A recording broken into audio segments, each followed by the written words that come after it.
नमस्कार दोस्तों, एक बार फिर से बहुत बहुत स्वागत है आप सभी का मेरे YouTube channel AYT India academy पर। दोस्तों, आज की जो वीडियो है, इस वीडियो के अंदर हम समझेंगे ISO 9001 2015 और IATF 16949 के बीच में क्या सिमिलैरिटीज़ हैं और क्या डिफरेंसेस हैं। यदि आप एक ऑटोमोटिव सेक्टर के अंदर काम करते हैं तो आपने इन दोनों स्टैंडर्ड के बारे में ही सुना होगा। अगर नहीं भी करते हैं तो आज आपको इन दोनों स्टैंडर्ड के बारे में डिटेल में जानकारी मिलने वाली है कि भैया इनको हम कैसे पा सकते हैं। IATF किसको मिल सकता है, ISO 9001 किसको मिल सकता है, दोनों के बीच में डिफरेंसेस क्या हैं, दोनों के क्लॉजेस क्या क्या हैं, दोनों के बीच में सिमिलैरिटीज़ क्या हैं। तो चलिए फिर ज़्यादा वक्त ना गवाते हुए शुरू करते हैं वीडियो को। Let's start. दोस्तों, पहले बेसिक्स से समझते हैं। ISO 9001 2015 जो है वो है QMS, क्वालिटी मैनेजमेंट सिस्टम, यानी कि कंपनी के अंदर हमें क्वालिटी से संबंधित जो सिस्टम लगाने हैं, जो स्टैंडर्ड लगाने हैं, उनको इम्प्लीमेंट करने में हमारी मदद करेगा। और जो IATF 16949 2016 है वो है ऑटोमोटिव QMS, यानी कि जो ऑटो सेक्टर से रिलेटेड कंपनीज हैं, चाहे वो टीयर 1 सप्लायर हो, टीयर 2, टीयर 3 या फिर OEM हो, जो कि ऑटो सेक्टर से जुड़े हुए हैं, ऑटोमोटिव इंडस्ट्री में काम करते हैं, तो उनके लिए स्पेशली ये डिज़ाइन किया गया है IATF 16949।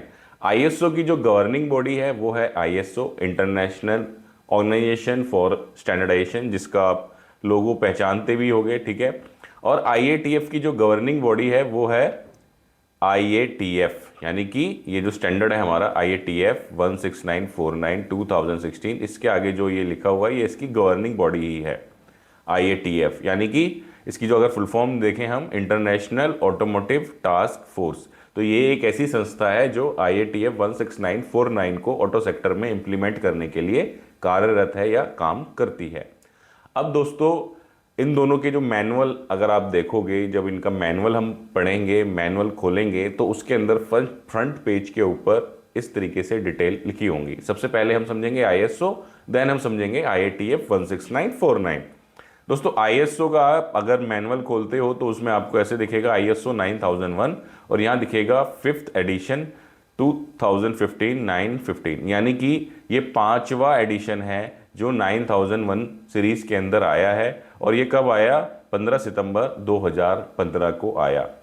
अभी सुनने में आ रहा है कि 2026 यानी कि 2026 के अंदर एक नया रिवीजन यानी कि 6th स्टैंडर्ड या 6th एडिशन आने वाला है। फिर ये क्या हो जाएगा? ISO 9001 2026, यानी कि ये जो पहले लिखा होता है ये स्टैंडर्ड का नाम लिखा होता है और इसके बाद जो लिखा होता है वो क्या लिखा होता है, किस ईयर में ये स्टैंडर्ड इंप्लीमेंट हुआ है, ठीक है।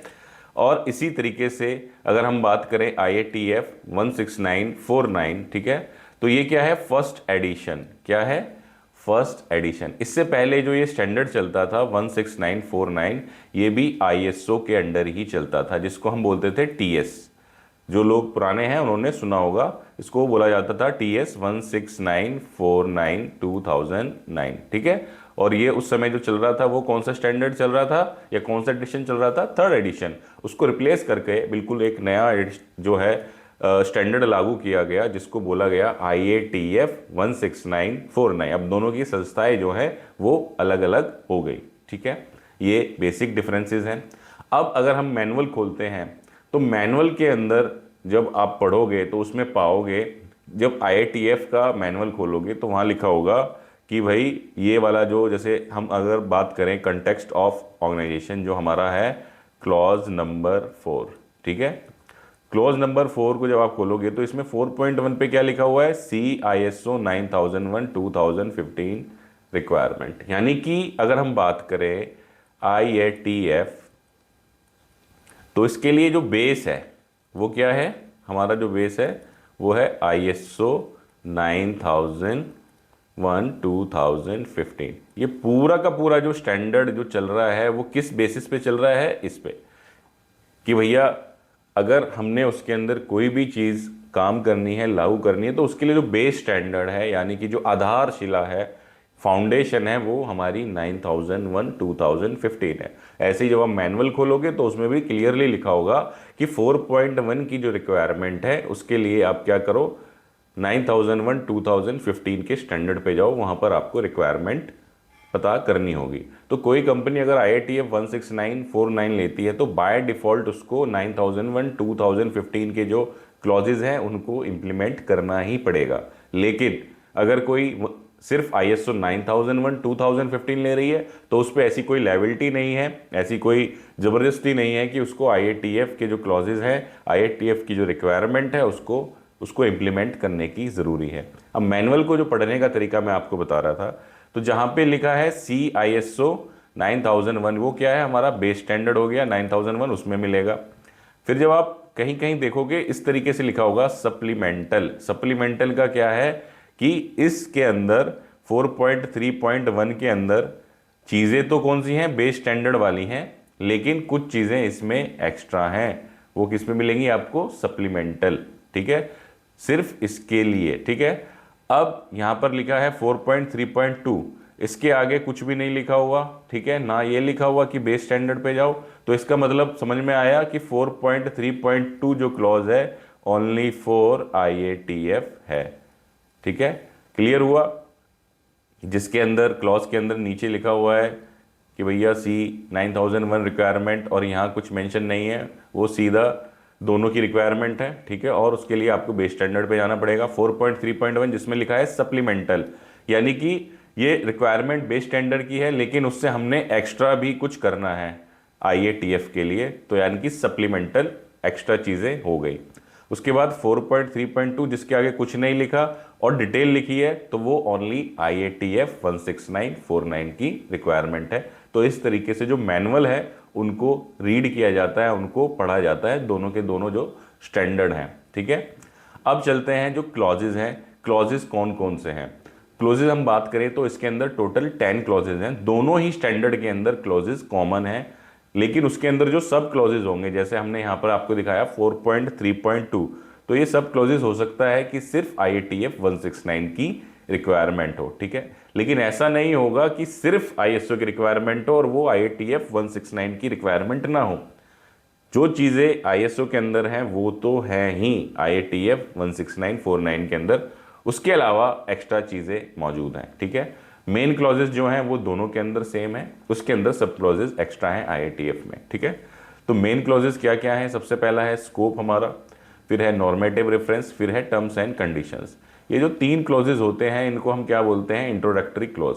स्कोप के अंदर आ गया कि जो हम मैनुअल ले रहे हैं, ये जो हम स्टैंडर्ड पे काम कर रहे हैं, तो वो किस किस दायरे में आएगा, उसके अंदर क्या क्या चीज़ें कवर होंगी। नॉर्मेटिव रेफरेंसेस के अंदर आ गया कि भाई किसी चीज़ का हमने कोई रेफरेंस वगैरह लिया, वो आ गया यहाँ पर, ठीक है। देन टर्म्स और डेफिनेशंस, यहाँ पे हम शॉर्टकट्स वगैरह जो यूज़ करेंगे मैनुअल में, जैसे शॉर्ट फॉर्म हमने लिख दिया CP, तो उसका हम यहाँ लिख देंगे कंट्रोल प्लान है जी, ठीक है।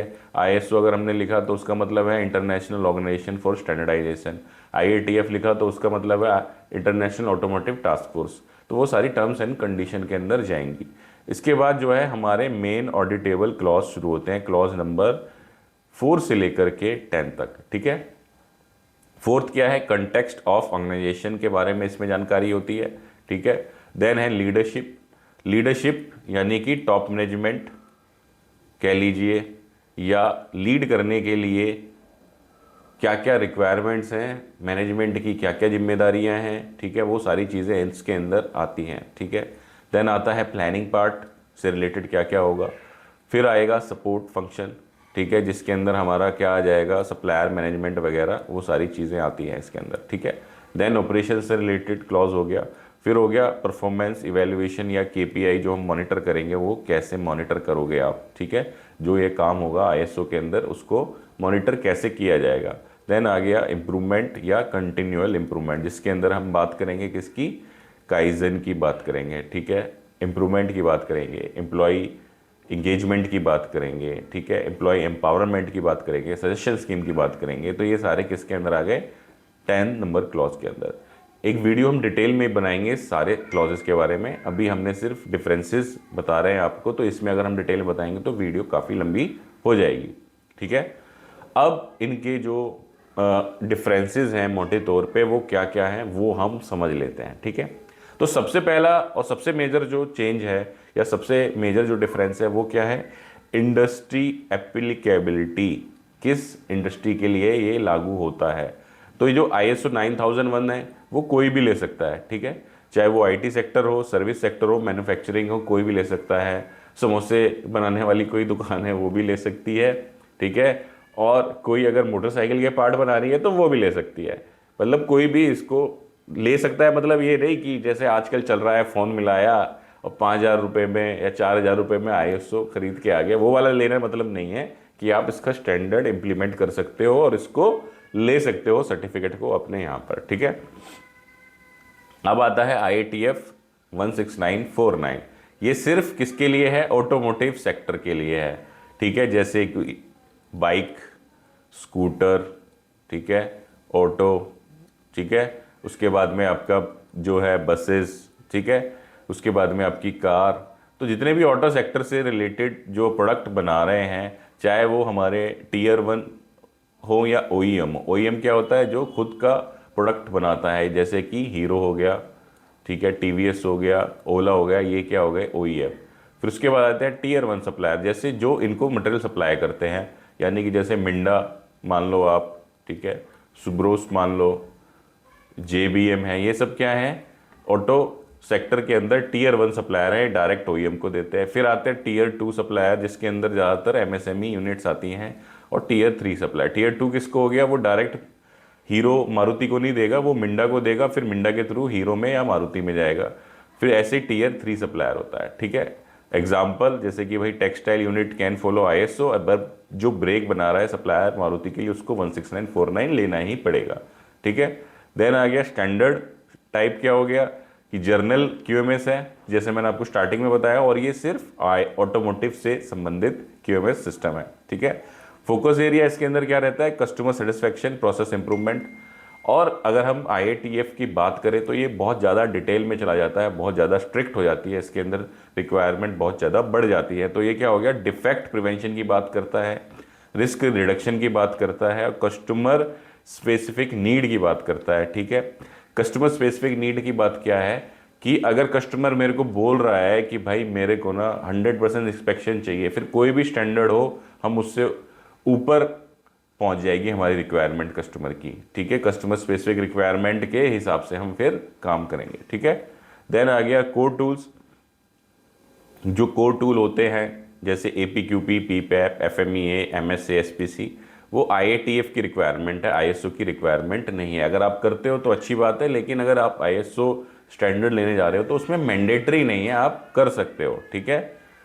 अगर इसमें हम प्रोडक्ट सेफ्टी और रिस्क मैनेजमेंट की बात करें तो इसमें जनरल रिस्क बेस्ड थिंकिंग की बात करता है ISO 9001, कि भैया आपको क्या रिस्क है, ठीक है, क्या मतलब क्या क्या नुकसान हो सकते हैं, ठीक है, जिसकी वजह से कंपनी को दिक्कत हो सकती है। लेकिन अगर हम बात करें IATF की तो ये बहुत ज़्यादा रिक्वायरमेंट इसमें बात करती है कि रिस्क को कैसे कंट्रोल करोगे, उसकी कंटिजेंसी प्लानिंग कैसे होगी। सपोज़ कि भाई अगर एक मशीन है आपकी, वो बहुत ज़्यादा क्रिटिकल है और वो अगर बंद हो गई, उस केस में कैसे प्रोडक्शन करोगे। तो उस तरीके की रिक्वायरमेंट जो है वो किसके अंदर बढ़ जाती है? IATF 16949 के अंदर बढ़ जाती है। फिर आती है ट्रेसेबिलिटी की रिक्वायरमेंट। इसके अंदर आप कर भी सकते हो, ना भी करो तो कोई ऐसी दिक्कत नहीं है, लेकिन इसके अंदर मैंडेटरी है। किसके अंदर? IATF 16949 के अंदर आपको ट्रेसेबिलिटी सिस्टम लागू करना ही पड़ेगा, उसका और कोई इलाज नहीं है। अब आती है चेंज मैनेजमेंट। तो IATF के अंदर बहुत ज़्यादा डिटेल में पूरी की पूरी रिक्वायरमेंट है 4M चेंज मैनेजमेंट की। जो मारुति की भी रिक्वायरमेंट है ना, VSA के अंदर वेंडर सिस्टम असेसमेंट, उनका जो सिस्टम है उसके अंदर रिक्वायरमेंट है, सेम रिक्वायरमेंट है कि आप अगर कोई नया ऑपरेटर आया तो कैसे उसको ट्रेनिंग दोगे, उस चेंज को कैसे मॉनिटर करोगे, मशीन में कोई ब्रेकडाउन हो गया तो उस चेंज को कैसे मॉनिटर कंट्रोल करोगे, अगर कोई टूल में ब्रेकडाउन हो गया तो उस चेंज को कैसे कंट्रोल करोगे। लेकिन इसके अंदर बेसिक रिक्वायरमेंट है कि आपने अब नॉर्मलिटी वगैरह बता दिया, लोगों को ट्रेनिंग कर दिया, डिस्प्ले कर दिया, काफ़ी है। लेकिन इसके अंदर आपसे रिकॉर्ड भी मांगेगा, ठीक है। फिर आती है सप्लायर कंट्रोल। इसके अंदर बेसिक कैलकुलेशन है, लेकिन यहाँ पर आ जाएगा कि उसका स्कोर कार्ड बनना चाहिए, सप्लायर का डेवलपमेंट प्लान बनना चाहिए, उसकी जो है रेटिंग जो है मंथ ऑन मंथ मॉनिटर होनी चाहिए, ठीक है। अगर इसमें बात करें तो मंथली परफॉर्मेंस जो है IATF के अंदर मैंडेटरी है, जिसको हम रेटिंग भी बोलते हैं सप्लायर की, ठीक है।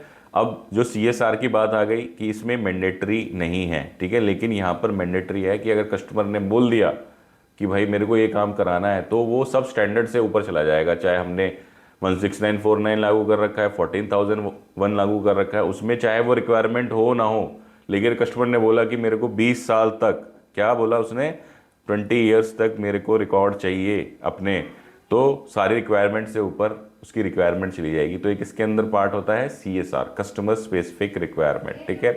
सर्टिफिकेशन बॉडी की बात करें तो इसके लिए है ISO, ठीक है, और इसके लिए है IATF अप्रूव्ड बॉडीज, ठीक है। अब इसके अंदर बहुत सारे JCC है। JCC क्या बोलता हूं मैं, झोला छाप कंसल्टेंट, ठीक है, और ये क्या है, नॉन झोला छाप या प्रोफेशनल कंसल्टेंट।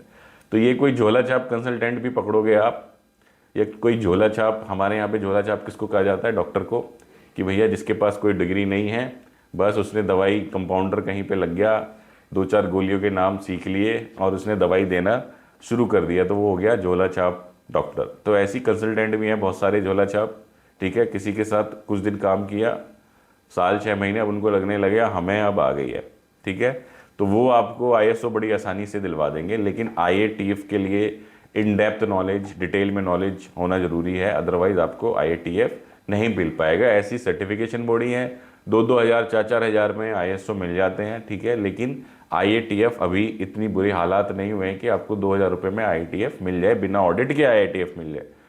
ये तो बिना ऑडिट के अभी फ़ोन करो, रिपोर्ट भी आ जाएगी, सब कुछ आ जाएगा, ठीक है। तो ये इसकी मार्केट थोड़ी ख़राब है, लेकिन सिस्टम बहुत ही बढ़िया है। इसको अगर सही ढंग से, सही एजेंसी से इम्प्लीमेंट किया जाए तो एक्चुअल में बेनिफिट होता है। इसके लिए जो टॉप मैनेजमेंट है ना, उसकी माइंडसेट को चेंज होना बहुत ज़रूरी है कि उसको लगेगा भाई मुझे एक्चुअल में इम्प्लीमेंट करना है तो ही होगा। अगर उसको लगे तो कागजी कार्रवाई है, बस कस्टमर ने मांगा है, 2,000 रुपये में खरीद दिया, तो भैया ये तो ऐसे ही रहेगा, ठीक है। एक किस्सा सुनाता हूँ मैं आपको। मैं कहीं पर ऑडिट करा रहा था ISO 9001 की, तो वहाँ पे जो ऑडिटर थे उन्होंने बताया कि सर मैं ऑडिट करने गया किसी कंपनी में, नाम वाम बदल रखा है, कंपनी है IT की और मैन्युफैक्चरिंग का मैनुअल पेल रखा है, मैन्युफैक्चरिंग के डॉक्यूमेंट लगा रखे हैं। तो ये चीज़ें आपको 9001 में मिल जाएंगी। जो झोला छाप कंसल्टेंट होगा कोई, उसको 10,000 रुपये दिए, अब 10,000 में तो बेचारा इतना ही काम करेगा ना, उसने फटाफट से Ctrl F करके रिप्लेस ऑल करके नाम बदल दिए, रिकॉर्ड बना दिए, उल्टे सीधे लगा दिए, अब आप कराते रहो ऑडिट। लेकिन IATF के साथ ऐसा नहीं है, इसकी अभी दुर्दशा इतनी ख़राब नहीं हुई है, लेकिन 9001 की भी नहीं है अगर आप अच्छी बॉडी से कराओगे, जैसे TUB वगैरह है और भी है बहुत सारे, तो उनसे आप कराते हो तो ठीक रहेगा। BSI है, URS है, तो उनसे कुछ चीज़ें वो तरीके से आपकी चेक करेंगे, बताएंगे भी कमी बेशी। लेकिन जो झोला छाप कंसल्टेंट और झोला छाप जो बॉडीज़ हैं वो आपको 2,000, 4,000, 5,000, 10,000 रुपये में ISO 2 दिन के अंदर प्रोवाइड करा देंगे।